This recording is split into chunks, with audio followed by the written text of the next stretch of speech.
I think probably early in the year we may have not played that hard in the second half after playing that poorly in the first half, but we made some shots. We took better shots.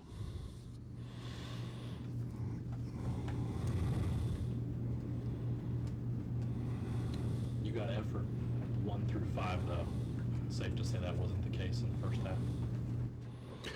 For whatever reason, it just seemed like we didn't act like we didn't know they could shoot. Yeah. You know, I mean, they're only leading the country in three-point shooting. We didn't guard them. You know, for all that's been written and said, and, you know, for the large part justifiably so, the truth of the matter is we're going to win the Big East tournament, and one of the, you know, I think great moments in Mountaineer basketball, and I don't think anybody scored 60 points against us. If they did, it wasn't much over. I know Cincinnati scored 51, and I know Georgetown scored 58, and I'm not positive what the Notre Dame score was, but and that's what I told them before the game, you know, get all that out of your head, let's go guard somebody. And then we turn around and give up 57% again.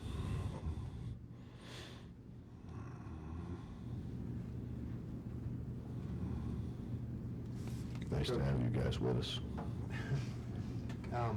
The Kansas game, McLemore goes off, Osby the other night, Clyburn today. I mean, these are the guys that I imagine are the keys in the scouting report. Is it?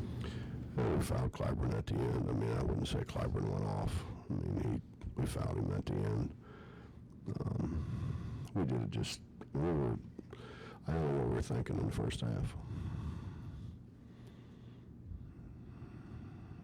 You know, you make drivers shooters and shooters drivers. And we didn't do either one.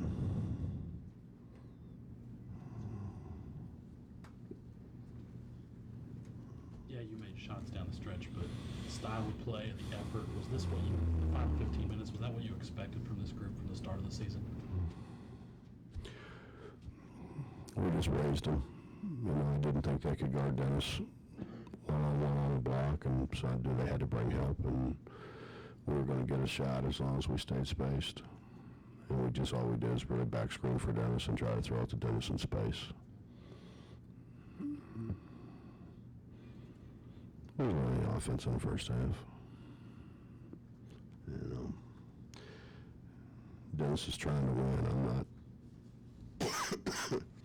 I'm not blaming Dennis, but when Dennis goes down and stands on the block, they know where he is, and they're just going to get help there, and we don't get anything out of it. We've got to move him. We've got to move him. He just can't stand there. In the second half, like I said, all we did was back screen for him to get him to the block, but we back screened and popped and had people spaced.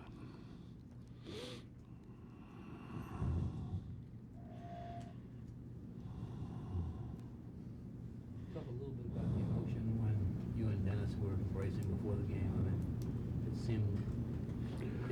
seemed like there was something going on there. We always had a special relationship, Bob. You know what I mean? He's,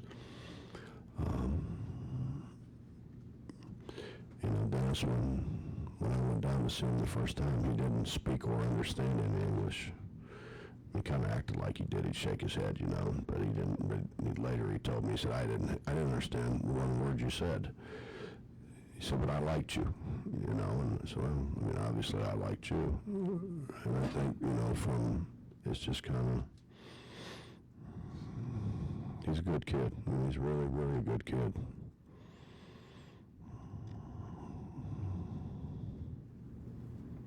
Can that second half do anything for you guys in the tournament?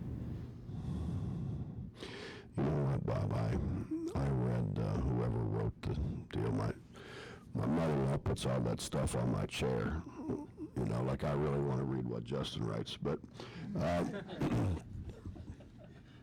so, anyways, there's that. You know, that whatever that deal is, that game thing, and they had an article about Buddy Quartermont, and Buddy and I have been friends for a long, long, long time. Buddy was kind of like a big brother to me when I played here. And so I kind of read the deal, and Buddy was talking about how they had lost 11 or 14 going in their last game of the year against Virginia Tech and beat them 100 and whatever it was, 27-73 or something like that, which really gave them momentum going in the conference tournament. And they won the first game, and I think it was in overtime. And the second game, they beat Davidson, which was sixth in the country, and then beat William and Mary for the championship and went on to the NCAA tournament, which is pretty good when you lose 11-14 before the last regular season game. So, the message was it's never too late. I mean, what Buddy said in the deal was it's never too late, and which is what I tried to explain to them before the game is, it's never too late as long as you got a conference championship, as long as you're still standing.